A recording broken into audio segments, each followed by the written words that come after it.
Also especially thank Mr. Vacula for the invitation to participate in this educational experience that I hope will lead to some critical thinking towards the truth in regards to tonight's topic.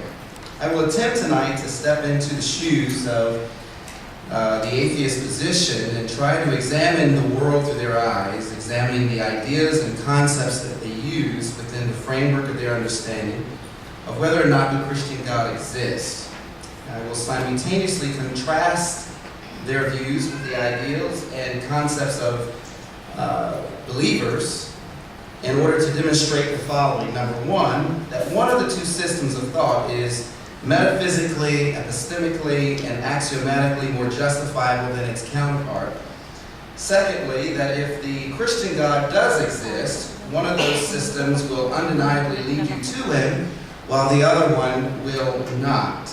Thirdly, that the simple choice to ignore the facts concerning the existence of the Christian God does not in any way disprove his existence, nor does it excuse one from the consequences of doing so.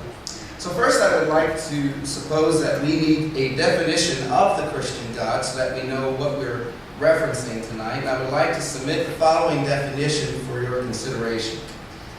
The Christian God is a transcendent, infinite, intelligent, all-powerful being from which all things live, move, and exist.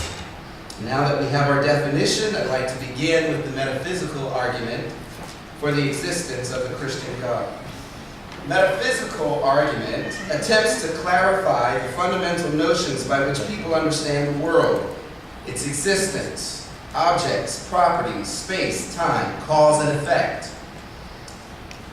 The atheist position takes for granted his own conscious existence, apart from a first cause, while theists do not. It is a matter of fact, or a first truth of reason, that what is infinite requires a cause. Or that is, what is finite requires a cause. And that a cause must be equal to or greater than its effect.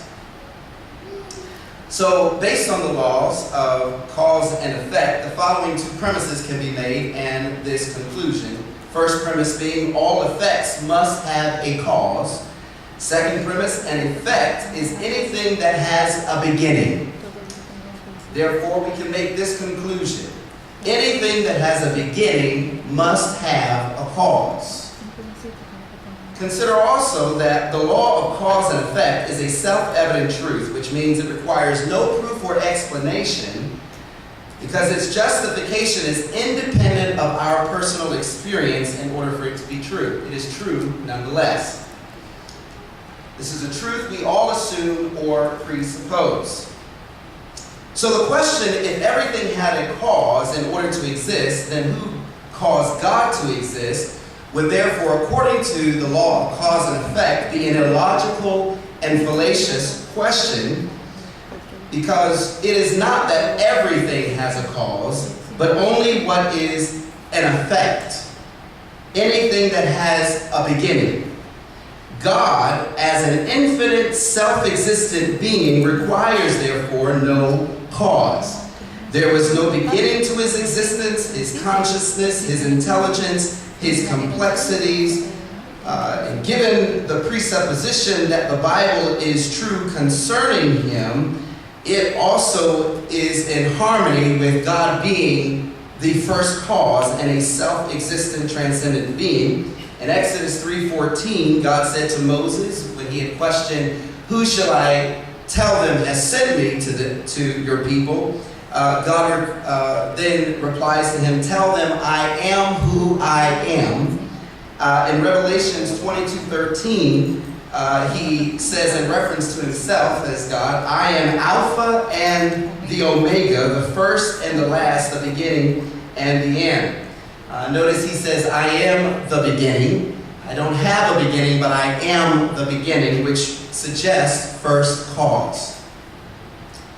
The atheist position usually posits that the world as we know it had a beginning which makes it finite and in need of a cause. Their argument is something happened, perhaps the Big Bang Theory. However, even the Big Bang also begs for a first cause because it too is an effect. Since the Christian God boasts of being infinite, omnipotent, and omniscient, he becomes a strong, logical candidate to be considered to explain the existence and the beginning of all things that are finite. Next, I'd like to move on to the epistemic argument. The epistemic argument questions what knowledge is and how it can be acquired. And I would submit the argument that the existence of consciousness, intelligence, logic, reason, rationale, and personality all require the existence of the Christian God. The atheist position contends that empiricism is the only rational way in which all knowledge can be obtained. That is, through the five senses, what you can touch, what you can see, what you can taste, smell. And that which is immaterial or transcendent, because it cannot be proven through empirical means that it is not real. However, having this mindset creates a problem in that reason and logic itself are immaterial. And these are both things that the atheist position uses to argue its point. So it becomes problematic that the immaterial does not exist when reason and logic are immaterial and they are both used to argue their position. And given our understanding that effects cannot be greater than their cause, if a cause is not equal to or greater than the effect, it is therefore an inadequate cause, and that in and of itself, it cannot bring the effect into existence. Consciousness is not greater than unconsciousness. Intelligence is not greater than unintelligence. Logic is not greater than illogical. Rational is greater than irrational. Reason is greater than unreasonableness. Sense is greater than senselessness, and personality is greater than impersonal. And these are self-evident truths that are recognized and presupposed by all intelligent minds. How do I know? The fact that we view consciousness as greater than unconsciousness is evidenced by the fact that we would prefer to be humans than a rock. The view that intelligence is greater than unintelligence is evidenced by the fact that we seek to educate ourselves and better ourselves. The view that we view sense as greater than senselessness is evidenced by the fact that when one of our senses is damaged or lost, we recognize this as a terrible misfortune. So human beings are personalities that have been given consciousness and intelligence and are endowed with the gift of logic, reason, rationale, and sense. And if God is our first cause and we are the effect, and if the cause must be equal to or greater than its effect, we must therefore conclude that the first cause of man and woman was also conscious, intelligent, logical, reasonable, rational, and sensible, and a personal being, as effects can't be greater than their cause. Finally, the axiological argument, which studies or takes into consideration the value of goodness. I want to suggest that the existence of absolute morality necessitates the existence of God. Where does the atheist position get their sense of morality? What makes his or her standard of morality authoritative instead of arbitrary? For if the laws of morality are not legislated and revealed to us by a transcendent, infinite mind, then the laws of morality are reduced to nothing more than mere thoughts of finite minds or inventions of our own will. The atheist position do not believe that there is a God who knows with absolute certainty what behavior is good and beneficial and what behavior is not, and who reveals this knowledge to us transcendently through reason and logic. So I would submit to you the axiological argument is that without absolute morality, then we are left to our own vices, and we cannot have laws because what is true to this one may not be true to that. We need somebody to give us what is true, and God, because of his nature, he is good, he is true, serves as that source of that information. Thank you, Reverend Brewster. Mr. Vacula.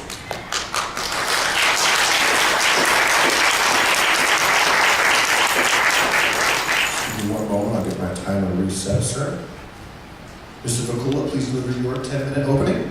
Thank you, Pastor Brewster, for your opening statement and agreeing to have this debate in your church. The first of its kind open to the public debate in the area as far as I know. Thanks to everyone in the audience for attending and showing interest in and engaging with this important topic. And thanks to our moderator tonight. Thanks to everyone also online listening in. I hope this will be an educational opportunity which leads people to thoughtfully consider their beliefs pertaining to religion and have the willingness to challenge them.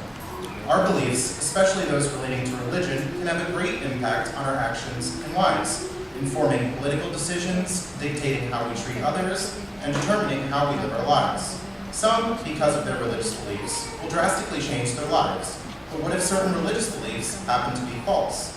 What if opposition to birth control, sex education, and abortion, mainly because of religious reasons, happen to be unwarranted, and dramatic increases in population, unplanned teen pregnancy, sexually transmitted diseases, and correlated poverty could be avoided? What if ideas suggesting that LGBT individuals are abominations not deserving the same legal opportunities that many straight individuals have, mainly because of religious beliefs, were unwarranted? What if the slaughter of animals dictated by religious teachings was unwarranted? These are just a sample of harms religious belief may bring about. Religious belief can have a significant impact on our lives. I hope that people will thoughtfully consider their religious beliefs and be concerned with the truth, rather than what happens to feel good, which traditions one was born into, or wishful thinking. We should be concerned with whether our beliefs, especially those which matter most in our lives, are true or not. Tonight, I will present a case for why I do not believe the Christian God exists. I am an atheist, first and foremost, because I do not find sufficient reason, argument, or evidence to believe any gods exist. An atheist merely lacks belief in any gods, nothing more, nothing less. In addition to not finding compelling reasons to believe any gods exist, I find compelling reasons to believe the Christian God does not exist.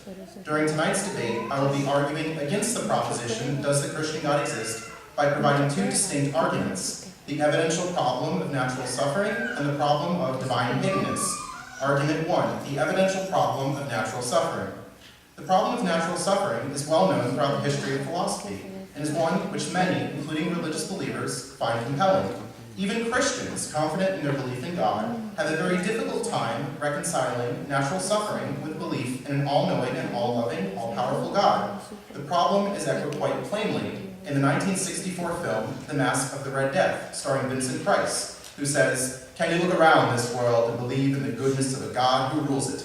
Famine, pestilence, war, disease, and death, they rule this world.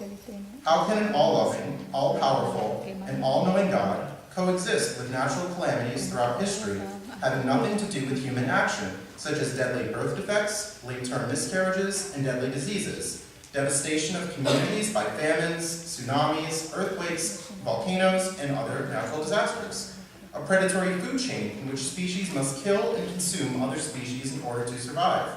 Throughout most of human history, when medicine and technology was not at the level it is at today, people died at very young ages from cholera, smallpox, yellow fever, plagues, tuberculosis, whooping cough, and malaria. Many of these problems are still widespread today in underdeveloped countries. Can we really say this is the handiwork of an all-loving, perfect God? The world would be a much better place, almost everyone realizes, if this natural suffering did not exist. All of our moral intuitions point to the conclusion that natural suffering is a horrible thing, something which we would be much better without. If we were able to stop or avoid natural calamities, we would. In fact, we attempt to. We erect flood walls, inoculate ourselves with medicines, flee dangerous areas, and use technology to anticipate natural disasters. When disasters happen, we mourn, we donate, realizing tragedy that we would be much better off without. While reasons for belief in the Christian God may seem compelling, such as the complexity of the universe or whatever happens to be the case, such reasons are challenged by the existence of so much natural suffering. Even if we were to grant, for the sake of argument, that there are reasons to believe some designer or some being exists, this is a far leap from an all-powerful, all-knowing, and all-living God who sent his son Jesus to die on a cross for the forgiveness of mankind's sins. After all, a being other than the Christian God might have created the universe. The universe may also be accounted for by natural causes. Who knows? Mere complexity and unanswered questions should not likely lead us to the conclusion that an all-loving, all-powerful, and all-knowing being created the universe. How is it that we infer moral and other properties from what we perceive as complexity in the universe? It takes much more to lead us from complexity to design to an all-knowing, all-loving, all-powerful being. Lack of an answer does not give us warrant to suppose anything, and this process has a track record of failure. Throughout history, the unexplained becomes explained. We no longer need to use gods to explain mental illness, famine, earthquakes, or the germ theory of disease. As science explains more, God explanations are reduced to gaps. What we used to believe was the work of God is explained through natural causes. Surveying the egregious amount of natural suffering in the universe should lead us to a conclusion that an all-loving, all-powerful, and all-knowing being does not exist. The universe is not what we would expect, that such a being created it and remained active in human affairs. If such natural calamities were not the handiwork of the Christian God, however they came about, such a God could easily put a stop to it. But instead, from the view of many Christians who continue to believe God exists, despite such calamities, does nothing. I pose an evidential challenge to belief in God, namely that the evidence of the egregious amount of natural suffering in the world provides us good reason to reject the claim that an all-loving, all-knowing, all-powerful being exists. Argument 2, the problem of divine hiddenness. The fact that the Christian God wants people, according to Christian belief, to come into communion with and worship him, at least partially to avoid the punishment of eternal torment in hell, and experience whatever benefits knowledge of God's existence may bring, he does not make his existence obvious to all, and this poses a serious challenge to Christian belief. Philosopher Friedrich Nietzsche once said, "A God who is all-knowing and all-powerful, and who does not even make sure his creatures understand his intentions, could that be a God of goodness?" If God exists, and wants people to believe he exists, God's existence would be obvious, to a point where non-belief would be completely unreasonable as us here today denying the existence of the sun, the moon, and the clouds. Truly all-knowing and all-powerful God would know how to make his existence known and have the ability to reveal himself so that all would be believed. But we do not have such knowledge of God. God has not revealed himself to everyone so that they believe. Since severe punishment, eternal torment in hell, comes with non-belief, and God is all-loving, God would want to reveal himself to everyone so that they would believe and avoid hell. But this doesn't happen. Under Pastor Brewster's idea of God, I was created in such a way that I would, at this point in my life, not believe God existed. God, on Pastor Brewster's view, endowed me with certain cognitive faculties, and since God is believed to be omniscient, he knew what my future would be. Despite knowing my future that I would not believe, I am condemned to an eternity of torment in hell, all of which would be avoided if God were to make his existence obvious and reveal himself to humanity so that no reasonable challenge can be made to his existence. In addition to me going to hell, all other non-believers, believers in other gods, also are consigned to eternal torment, which could be avoided if God had taken the time to reveal himself. If the Christian God exists and is going to punish people for eternity for simply not believing he exists, he is quite the unloving being sitting around while I and many others persist in non-belief, unsatisfied with reasons presented by believers in God. God too must be content with people of other religious belief systems happening to be born in the wrong time and culture, believing in other gods they would if they were born in the United States, to a devout Christian family who indoctrinates children. Muslims and Hindus today, in addition to people throughout history with different religious belief systems, have died and will die lacking belief in the Christian God, through no fault of their own.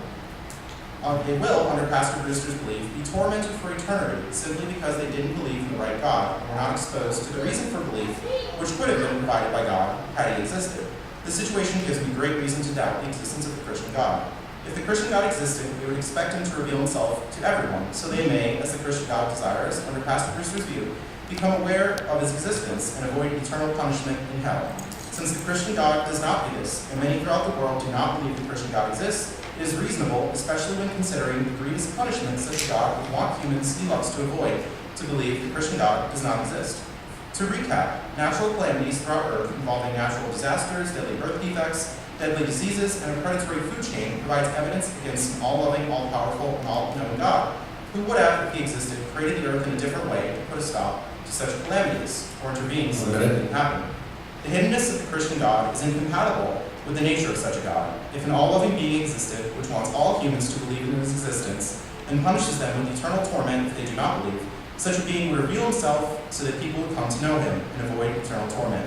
If we are to believe the Christian God exists, we must believe that a being who wants everyone to know he exists, to reap benefits, and avoid hell, just sits by, failing to reveal himself to everyone, while millions are on the road to torment through no fault of their own. If we are to believe the Christian God exists, we must believe the best creation of an all-loving, all-knowing, all-powerful being contains earthquakes, tsunamis, devastating diseases, annihilating humans. Not only did this being devise such a plan, but also does nothing to cease these calamities. I cannot honestly believe in such a God and hope that he will do the same.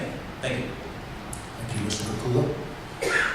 Sir. So So what I heard from Pastor Brewster's opening statement were many assertions. We heard about the law of cause and effect. I didn't hear justification for this. I've never heard of such a law either. What I have heard of, though, is what's called the principle of sufficient reason, the idea that effects have a cause. This inductive method is based on our experience. We have experience, we see things in the world such as ships. We've seen shipbuilders creating ships, so we infer that what exists has been built has a creator. But I think this analogy breaks down when we look at the universe. We don't have experience of universes being created.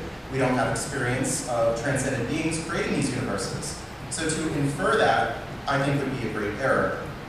We also infer similar causes from similar effects.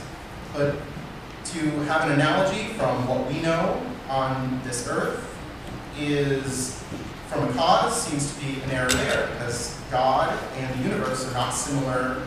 They're not similar. It's a faulty analogy. Also, reasoning from parts to a whole seems problematic as what's going on. We can't look at what we know and rightly extend this to the whole. Would we look at a leaf, see how it glows, and would that teach us how a tree grows? I don't think so. But this is what Pastor Brewster is assuming when he talks about the law of cause and effect. It's interesting that he kind of bails God out by saying, well, all causes have an effect, but God is just the beginning, it's transcendent, so then God doesn't have the effect. That seems very strange to me because that law of cause and effect seems to break down. Why does God be the exception there? Why can't the universe be an exception if God is going to be an exception? Why can't we say, for all we know, the universe doesn't have a cause? Why not just be skeptical and say, we don't know, we're not at this area of human knowledge? Just because we can't know how the universe was created or how the universe is, doesn't give us good reason to assume that God did it. We may know the answer eventually, but it doesn't mean we can just put God in and say, God did it. And why the Christian God? Why one God? Why not the council of God? If we're going to use Pastor Brewster's analogy of cause and effect from what we know in the universe, what we see in the universe is that complex objects usually require a team of creators. So why not extend the analogy and say that it's a team of gods that created the universe? How can he say that one is more reasonable than another? How does he get from a creator to an all-powerful, all-knowing, all-good being? After all, I have the problem of evil, the problem of suffering objection, which we'll hear from in the rebuttal, so we'll wait for that. This universe does not seem to be that which was created by a God. We also don't have multiple trials of universes being created. When we're going to have a principle such as the principle of sufficient reason or cause and effect, as Pastor Brewster was talking about, we don't have these other experiences to gauge such a principle. We don't have experience of the world at the really big and the really small, the quantum level, at the cosmological level. So I don't think it's fair to have this analogy here. Why is it that an infinite self-existing being, as he said, does not have a cause? I didn't hear an explanation for that. He says he presupposes the Bible is true, and, well, the God presented in the Bible is very harmonious with the God that he's thinking of. Well, what if I were to propose a different God that was harmonious? The fact that the explanation is harmonious is not good enough to demonstrate that this being is the creator or that this being exists. Why the Christian God? Why not a different God? Why not the council of gods? Why not an all-evil God? We can look at the evidence and see suffering in the world, so why not just infer that instead of an all-good God? Pastor Brewster said here that consciousness and logic needs an explanation. Okay, he said that the atheist position is empiricism, that atheists don't believe the immaterial is real. I don't know where he's getting that from. He won't get that from me tonight. I accept logical principles, and I don't need God to serve as an answer for these things. I can say that in order to reason, we come across these logical principles, such as the law of non-contradiction, that if I'm going to contradict myself, if I'm going to say something is on a table and off a table, then I'm clearly not making sense. So this heuristic seems to be very valuable, and it seems to be, as he said, self-evident. After we examine this principle, it doesn't fail. He was saying many other principles are self-evident, that there has to be a first cause. Why does there have to be a first cause? Why can't the universe be infinite? How do we know? Why propose God? The first cause of man and women, he said, is a personal being. How do we know that? Why can't it be a council of gods, a different God than the Christian God? He talked about absolute morality needing a God. that I don't see how he gets from we need God to explain morality to God exists. How can that happen? He needs to justify the first premise in his argument, saying that if we don't have God, we have no absolute morality. Secondly, he needs to demonstrate that there are absolute or objective moral values. We need some justification for that. An assertion isn't good enough.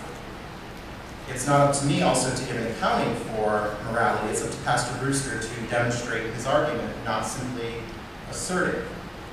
Also, when looking at the God of the Bible, we see many immoral actions where God commands genocide, God condones slavery. This hardly seems to be the being that we're going to look at as a standard for morality. There is also a famous objection in philosophy that's come to be known as the Euthyphro dilemma.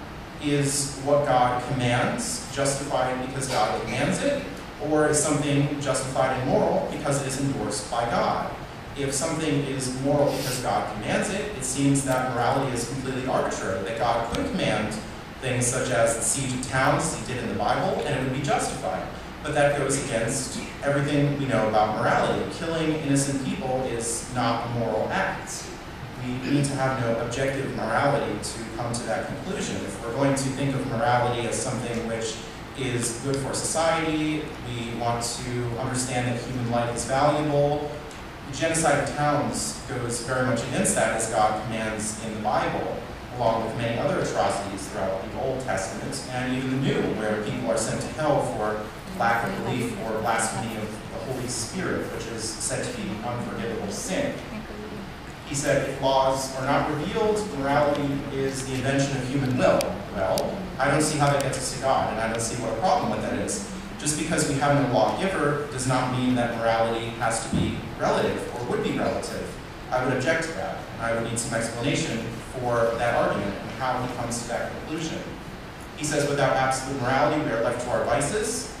Okay, I don't see a problem with that. I don't see how that leads to God. Again, it doesn't mean that morality is relative if we don't have a lawgiver. This is quite a false dichotomy. He gives two options, God or relative morality, but there are more options. As he knows, there are many traditions throughout the history of philosophy, such as utilitarianism, deontology, many moral systems. Many people who are without belief in God who act just fine. So I don't see what the problem is. He says we need somebody to say something is true. I don't think we need God to undergird logic. And even if we didn't have God, we can have accountings through other means. So Reverend Brewster needs to explain how a lack of God leads us to some sort of relativism in morality, in logic, or that there would be no logic. He needs to explain that. So I also want to hear about how he knows the universe has a cause, or how the universe would have a beginning that we didn't hear. I heard a lot of suppositions here, a lot of just assertions. He says he presupposes the Bible is true. Well, presupposing something isn't going to be good enough for this debate. He needs to give a demonstration of that. He talks about the Bible being true, the Bible as a book, but many people throughout this world are going to look at their scriptures and say that their scriptures are true. And they're going to say, well, this scripture is harmonious with the creation of the universe, or the universe as we know it. So how does he distinguish the answer of the Christian from the answer of the Hindu, the Muslim, the Buddhist, whatever it happens to be? Why privilege the Christian God? Why say that that's the explanation in face of other explanations, or merely a creator who isn't much unlike a person? We can look here in the universe, and to assume that the universe, cause, origin, behaves just as we behave seems to be erroneous. There could be other beings in the universe. Why is it that we model ourselves, why is it that we model God after ourselves? That seems to be quite convenient. I need a justification for that. So we have a lot to hear, and Pastor Brewster will now take his rebuttal. So thank you. Thank you, sir.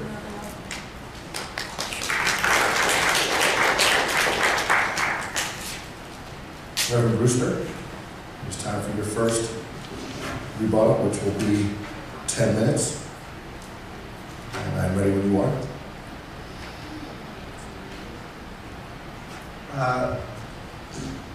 Well, there's quite a bit. Mr. Vacula, you give quite a lot of information. I'll do my best to answer some of the questions that you have here.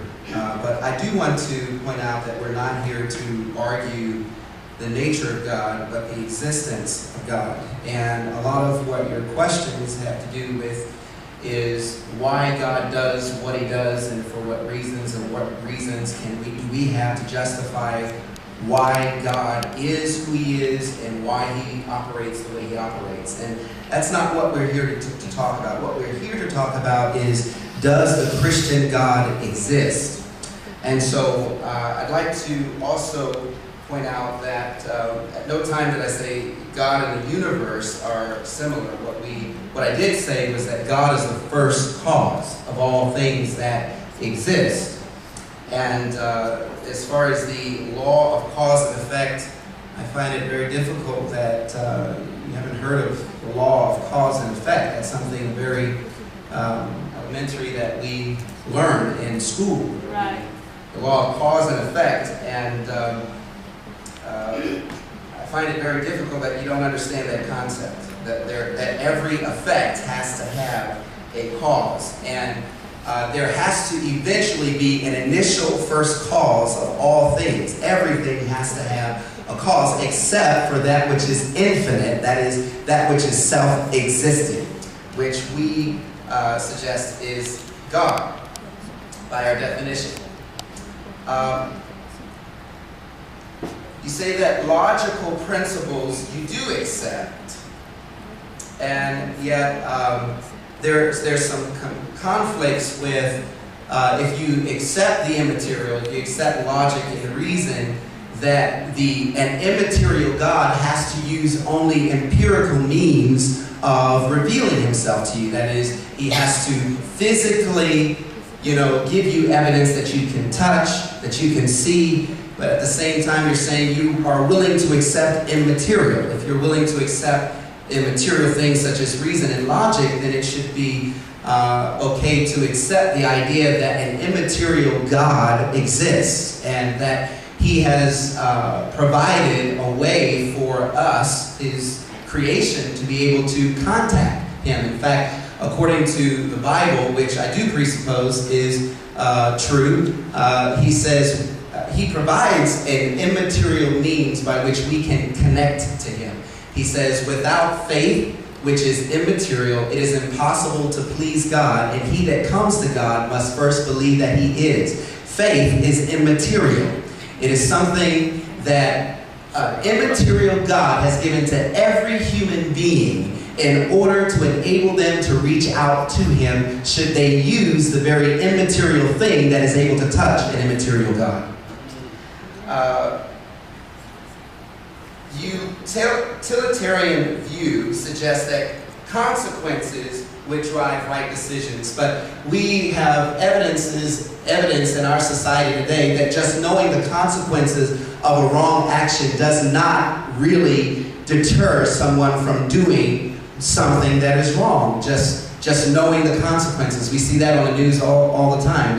We see people stealing, murdering, doing heinous crimes, and yet they are fully aware of the consequences. So the utilitarian view just doesn't work either, because it doesn't work all the time. It's not something that is consistent. We need an absolute moral truth, something to govern ourselves by that will hold us all accountable. And if truth is relative to everyone, if I make my own laws and you make your own laws, what kind of society would we have? We would have a chaotic society. Somebody that knows what good is needs to tell us what good looks like, and someone that knows what bad is needs to tell us what bad looks like, or else I can say this is good and you can say that what I'm saying is good is not good, and we get nowhere. And so with a community or society making its own rules, we have a community of chaos. The Christian view suggests that we have an answer, that there is an immaterial God who is inherently good, who is all-knowing, who knows exactly what good is and what bad is or evil, and he has the ability to communicate this immaterially to us should we use the vehicle that he has given us to obtain that knowledge, which is faith. Why privilege? Why am I privileged to the Christian God as opposed to others? The only reason I have is because I've experienced him. And when you have experienced something for yourself, if someone has gone to the moon, you can't tell them that they haven't been to the moon. I have experienced this immaterial God, therefore I can say that He exists. I know it for myself. I have by my faith connected with this immaterial God, and that is why I am privileged to choose Him, as none of the other gods have reached out to me as He. Keep the comments and applause, please. I have a question. If there is, just have one last question. How does the atheist view reconcile using immaterial things like logic and reason, again, with the presupposition that God must reveal Himself through empirical means? That's really baffling to me, because in a sense you're telling an invisible God, you must make yourself visible. You must give me. If you believe, or if it's not too hard for you to believe in immaterial things, then why not say, if you are an immaterial God, then show me that vehicle which is immaterial to connect with you, rather than dictating to Him how He must connect with you.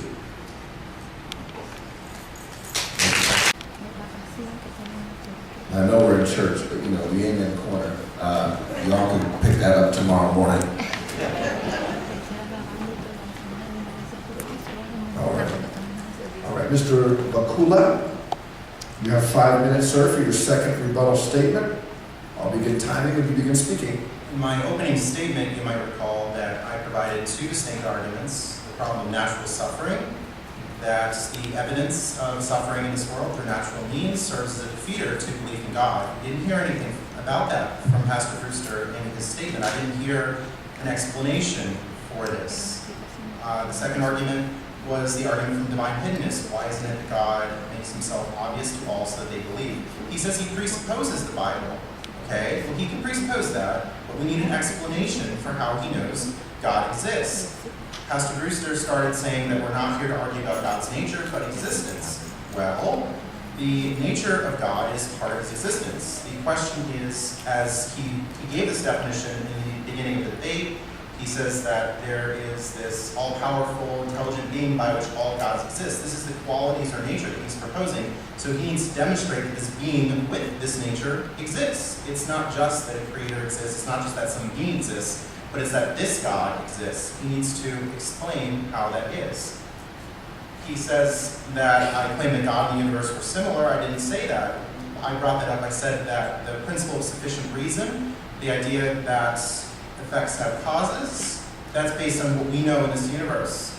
We have similar experiences and we derive analogies through that, but we don't have this experience of God or the universe. We don't have multiple universes created.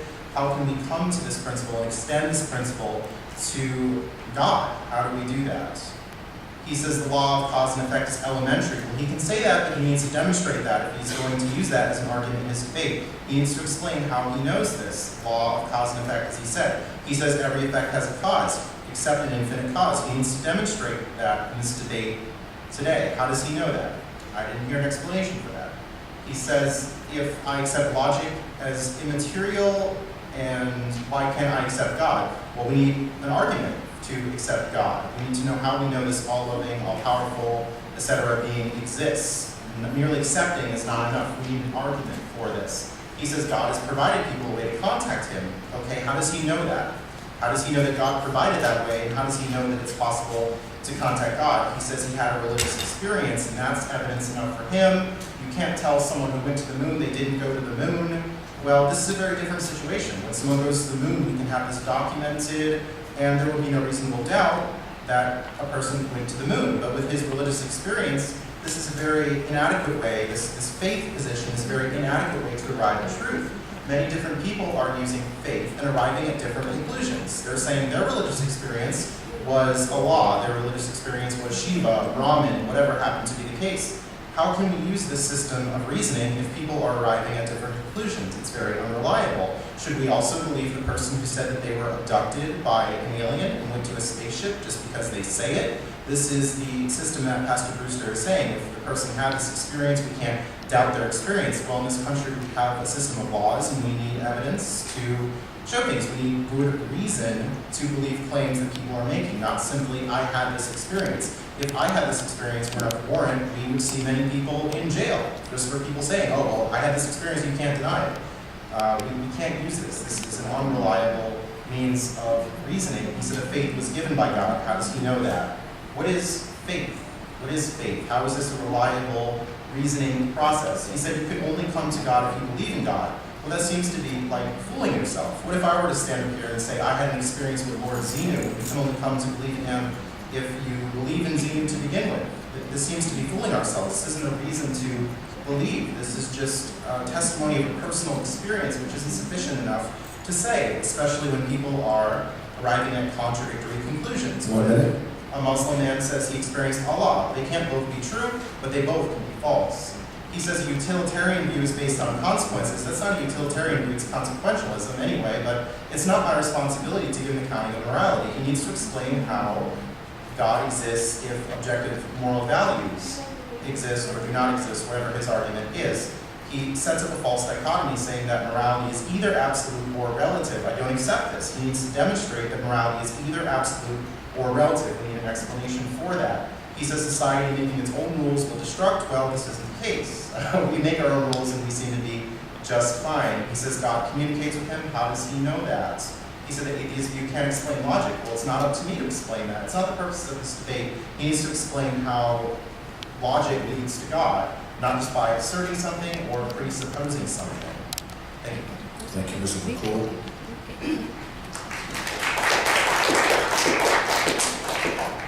Pastor Brewster, it's time for your second rebuttal statement, which you will have 5 minutes. I'll begin timing when you begin speaking.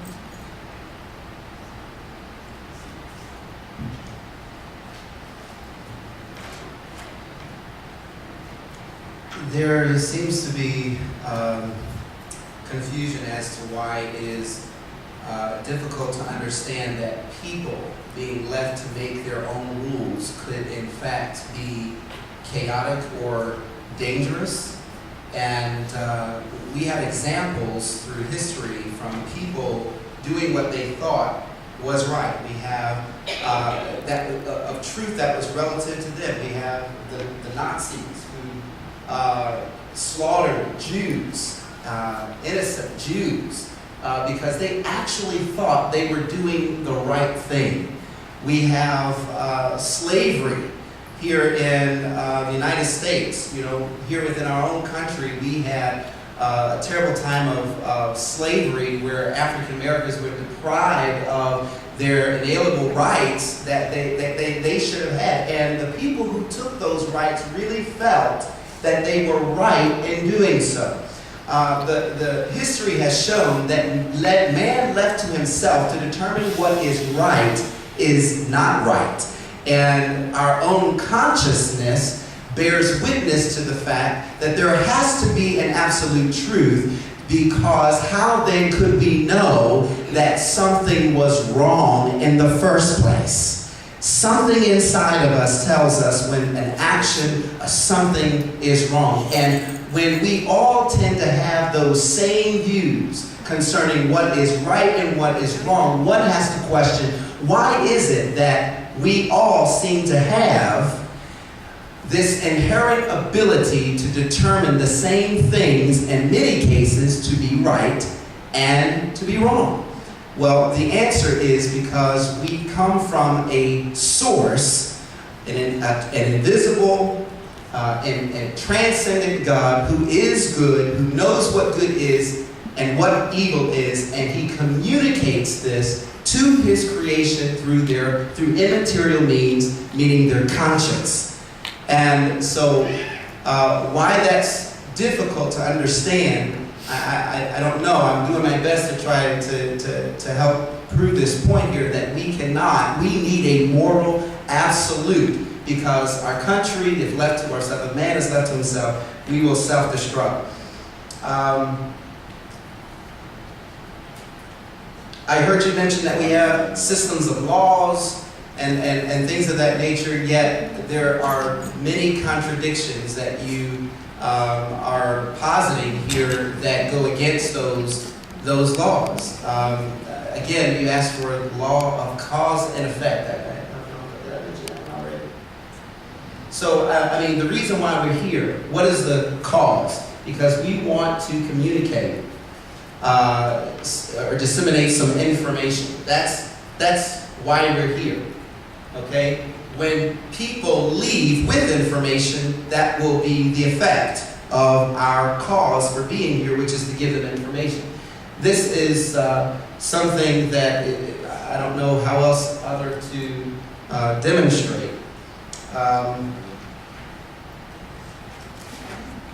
If God is a transcendent being who is immaterial, is it possible for one to ever locate him, is my question, using only an empirical approach?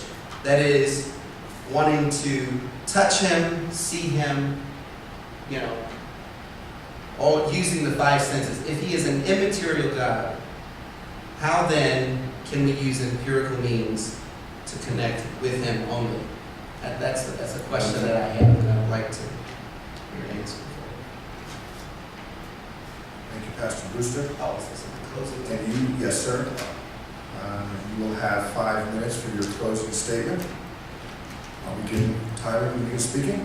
There are many questions that Mr. Vacula had in regards to the nature of God. And again, we can talk about a lot of these things. That's not what we're here to talk about. And it helps me to stay focused on the topic by keeping it and targeted in the direction of proving the existence of God.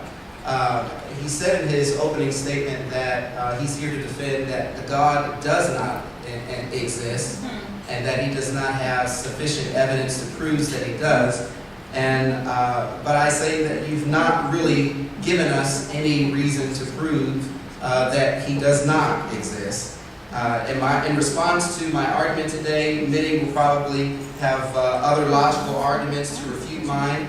A very logical argument indeed. Logical. They're using logic and reason, things that are immaterial. Again, if it's very easy for you to use immaterial things like logic and reason, why is it so hard to use that same,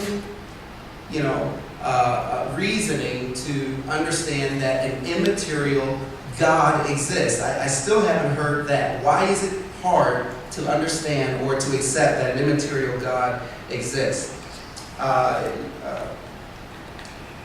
Naturalism cannot account for the laws of logic any more than it can account for objective truth, and empiricism could never know could never know of the laws of logic. This system of thinking defies the laws of logic and is too shallow to ever bring one into discovering an infinite and transcendent Christian God that exists. This is the reason why so many non-believers are unable to discover the Christian God exists. It's like the fellow tormented by thirst who sees his reflection in a pool and admires his cosmetic veneer rather than looking beyond the mirror to the life-giving liquid that's in front of him. Jesus is the living water, which if anyone who thirsts will find him indeed and drink freely as he may. But they have to come by the means, the immaterial means, to reach him, because he is an immaterial God. And that is why he has given us the key.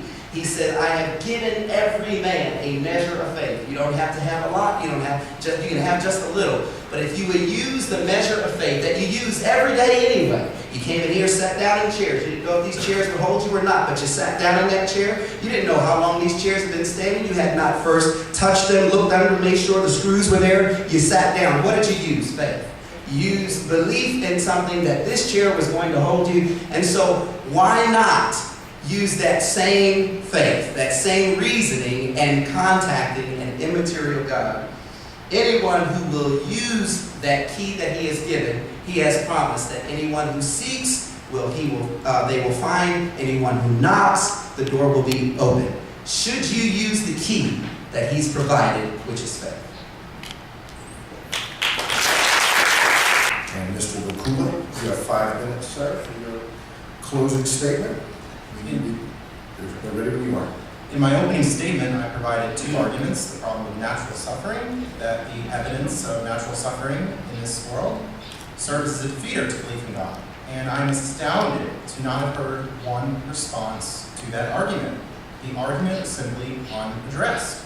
He did not attempt to explain some reasoning God might have, or some idea that there are greater goods, and that's why I haven't heard one of these things. This argument has been completely unanswered in this debate. Second, my argument from divine hiddenness, that if God existed, he would reveal himself so that all would believe, and that non-belief would be unreasonable.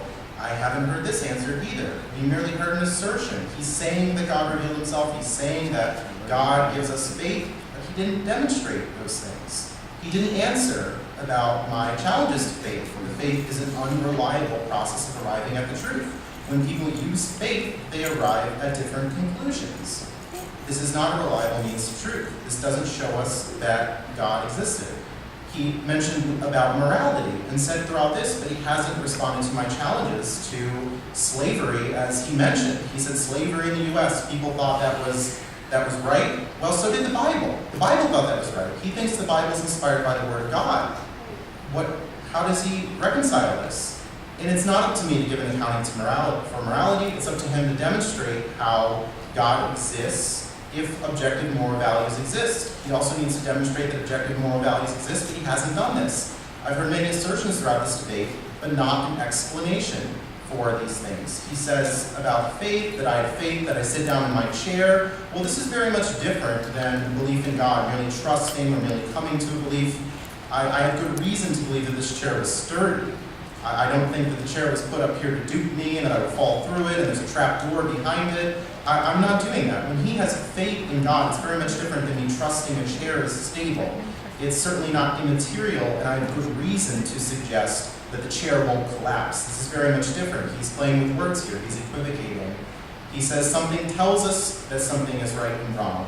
How is that God? How does he know? We haven't heard an accounting for that. So I think with the problem of natural suffering unanswered, we can reasonably believe tonight that the evidence of suffering throughout the world by natural disasters serves as a defeater to belief in an all-knowing and all-loving God, without explanation for why people don't all believe. I think it's reasonable for us to believe that an all-loving, all-knowing God, all-powerful God, does not exist.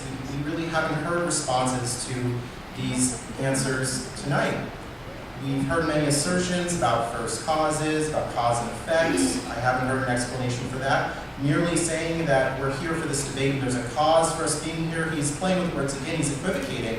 A cause for us having a reason to do a debate is a lot different than ontology, how something exists. It's very much different than that. It's very different than something metaphysical.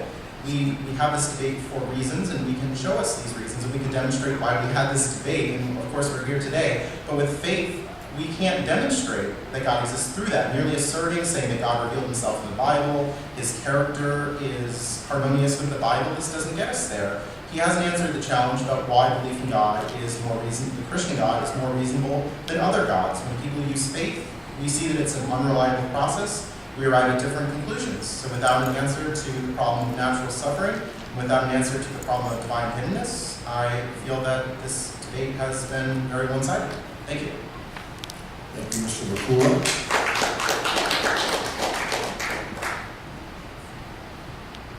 So the argument portion of the debate is over, and we have some questions from the audience.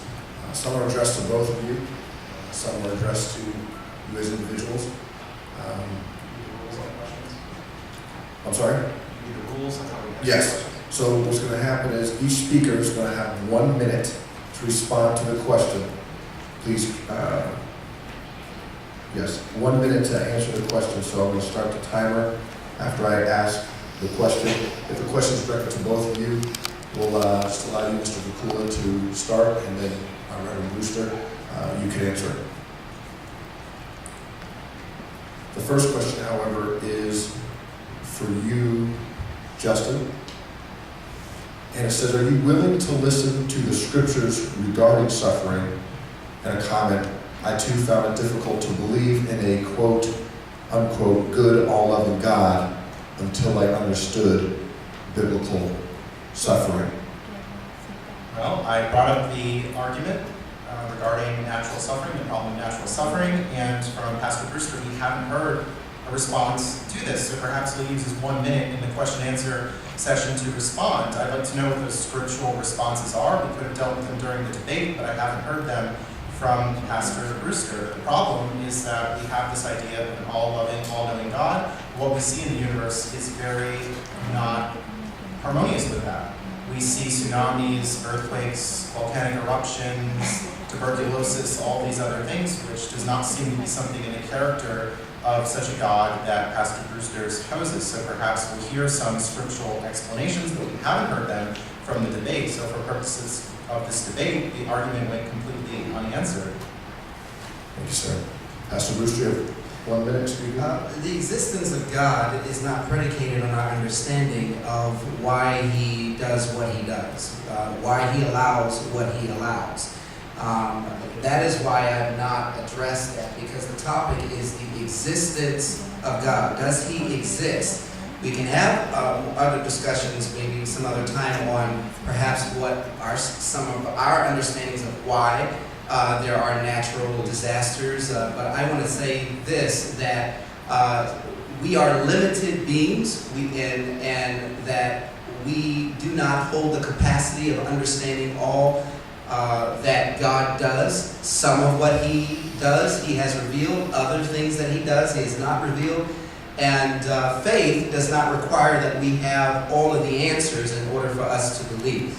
And so tonight's discussion, again, it was on, does the Christian God exist? Not necessarily on how to explain natural suffering and all the other things that he does, or why he does those things in order to prove his existence. That's not necessary.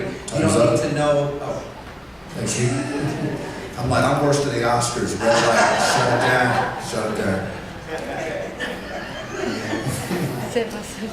Reverend Brewster, I'm going to start this question with you, sir.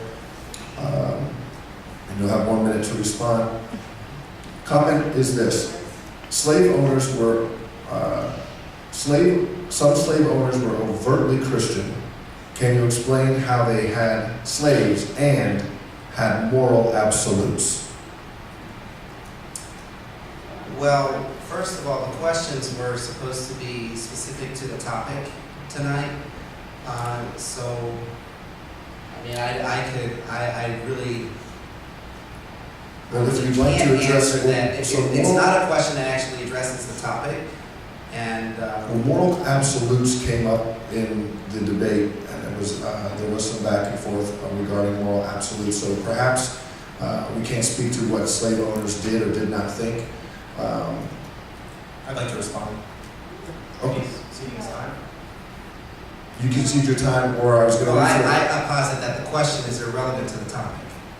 Well, I think that question is very much on topic, because Pastor Brewster is suggesting that God is the grounding for the subject of morality, but yet the Bible condones slavery. It gives rules about slavery, that if you beat your slave and he gets up in a certain amount of days, then that's just okay, but you just can't kill your slave. This doesn't seem to be something that's the handiwork of this all-loving being who communicated with people, as he says. This is a problem with the moral argument, that when the lawgiver is shown not to be the grounding for morality through what we see in the Bible, he presupposes from God, this is a big problem.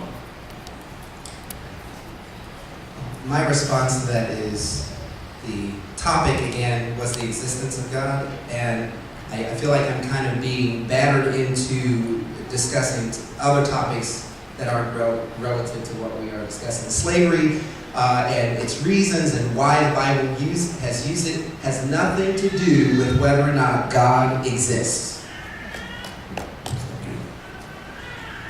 All right.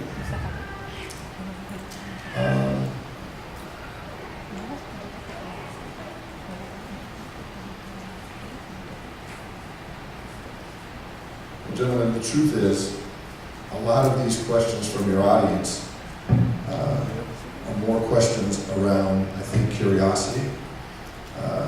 If I was to pick one that was around just the topic of does God exist, I'd be hard pressed to find a question that deals with that All right. alone. Want to hear questions? So Okay. here's what I will. Go ahead. So here's what I will do. I will do my best to go off the information that we have all heard tonight, and then bring up questions that might relate to either questions you suppose to one another, propose to one another, or answered in your argument. Is that fair? Okay. I'd like to hear the questions on the cards. No. Well, Maybe we could test them. Sure, go ahead. Go ahead. No. So here's what we'll do. And Justin, we'll go back to you for this one. And it's a question that asks, if God does not exist,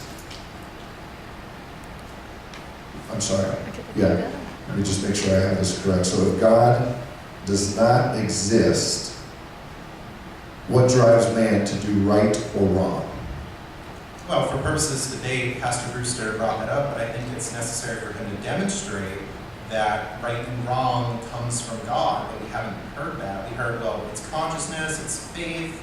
We've heard assertions, but not demonstrations of this. My lack of providing that does not mean that God exists. But I think that Pastor Brewster in the debate provided a false dichotomy that either we have morality from God or morality is relative. But I don't think that that's the case, and he needs to demonstrate that for his moral argument that he's providing. We can look to philosophy, we can look through the history of thought, and we've had a great deal of revolution in looking at things like slavery, and we found that that is wrong, and that it's not something we want to do.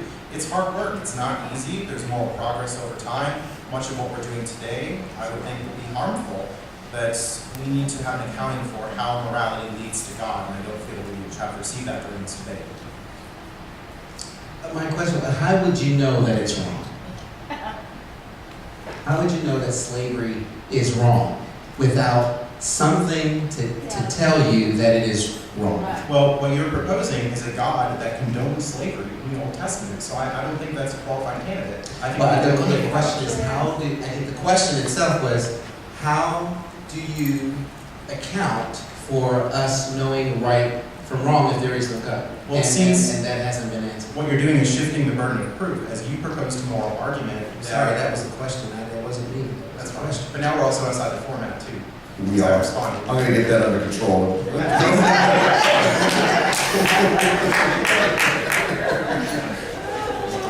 Where's my wife? I would suggest that people read On Liberty by Mill. I think that might be a good start. But All right, let's see if we can get back to our question and answer with 1 minute for each debater to respond to that question and not to each other. Sure. Okay. You have to excuse me, some of these are very difficult to read.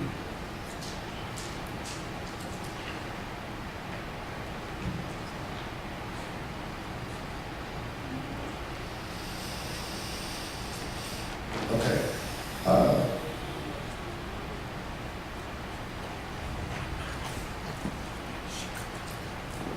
So Pastor Brewster, this topic has come up now a couple of times. It is around moral suffering. There seem to be a lot of questions around that, and you have addressed it. Would you like to hear this question? Sure. It says, Pastor Brewster, please take some time to address the problem of human or natural suffering, and then how do you reconcile this with the existence of God? Well, I would say, given the premise that in order for one to believe in God, he has to use faith. Once one uses that faith, then he also trusts what God's word, what God has to say concerning his word, which he says it is true, it is right for all knowledge, for reproof, for correction, for understanding of all things. And when we understand that truth and we begin to read its contents, we find that God has purpose for, or uses rather, suffering within the scope of his divine purpose. We understand through the scriptures that God does not cause suffering, that is caused by his adversary. However, God does use suffering in the larger scope of his will being accomplished in the earth.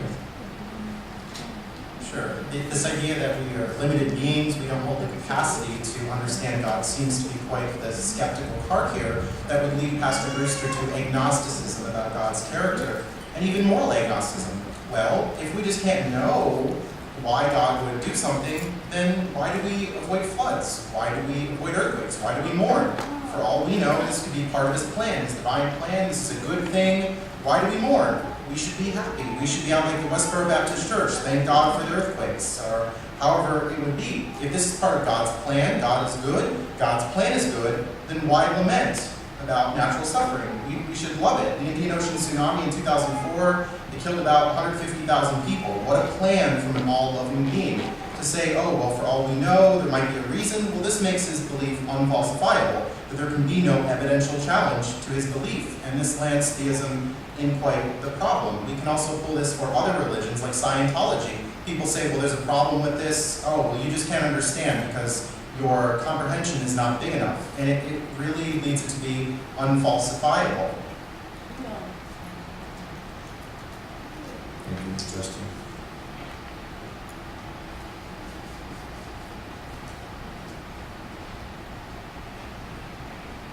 Okay, I think this question is relevant to our conversation tonight. Justin will address this one first to you.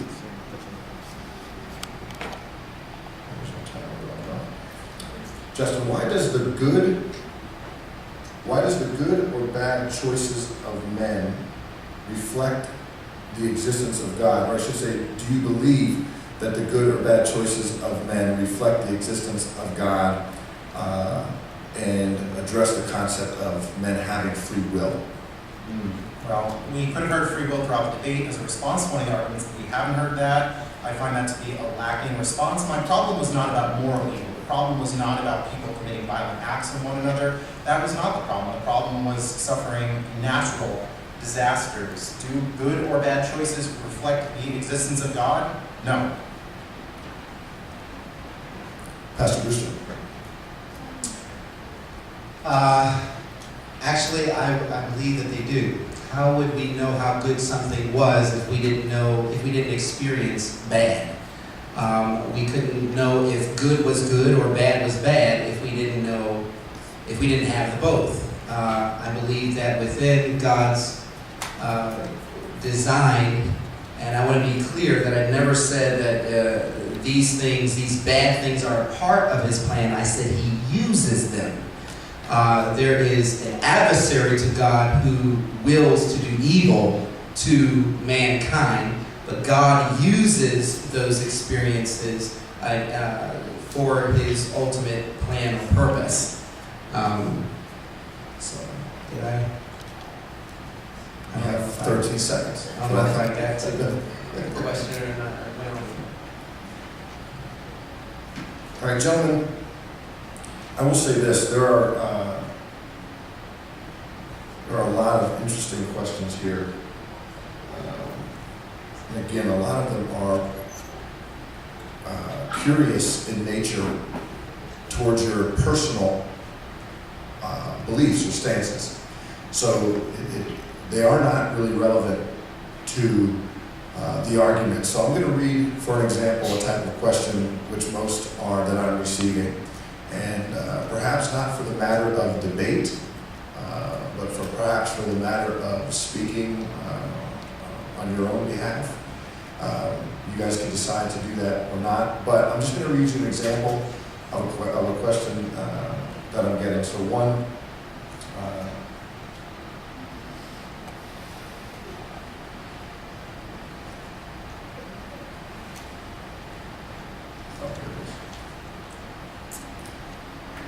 so one is for you, Justin, and don't respond, please, just stating the question.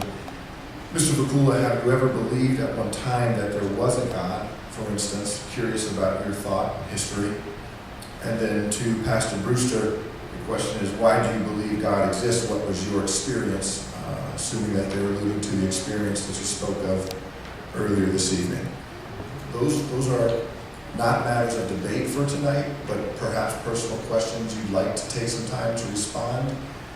If you want to confer briefly and come to an agreement or not. About the second question, I think that's pretty relevant to what was your religious experience. Well, either way, it's personal in nature. So, I don't mind, sharing my. okay. And Justin, how about you, sir? I'll respond to that. You respond. Okay, so let me give you, it's 2 minutes, okay? Well, 1 minute. 1 minute. Okay. And Justin? Oh, he has experience speaking about it. Oh, okay, hold on. Pastor Brewster? My experience involved growing up in a church. I was taught things concerning God, and one particular moment in my life, I asked God to reveal himself to me. And I believe at that point in time, that is when I used something immaterial, which was the key that he speaks of, that unlocks the door to him, which is faith. I believed that he was there, and by believing he was there, I had asked him to reveal himself to me. And in so doing, he did so in a way that I could understand, that I could perceive, was real, was tangible as far as I was concerned. And that showed me that God exists. Now, you will... Time's up, sir.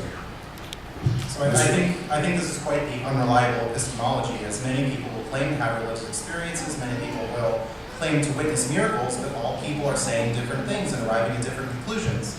All right, Mr. Vacula, the question that you have... I'd like to respond to that. Well, that's not what we agreed. We agreed that you would answer your question that this person asked you, and that he would answer the question that was asked to him. The question this individual wanted to hear an answer from you is, have you ever believed at one time that there was a God? Yes, I have believed. I grew up in a Roman Catholic household, went through all the sacraments, and eventually attended King's College. And through taking philosophy classes at King's College, I started to experience some doubts about my religious belief. And I then became concerned about whether my beliefs were justified and true. After some investigation, after talking with many of the pastors, many of the theologians on campus, and doing a lot of investigation on my own, I came to the conclusion that my beliefs were unjustified, and that I was more concerned with truth rather than tradition, faith, or anything like that. Thank you, Justin.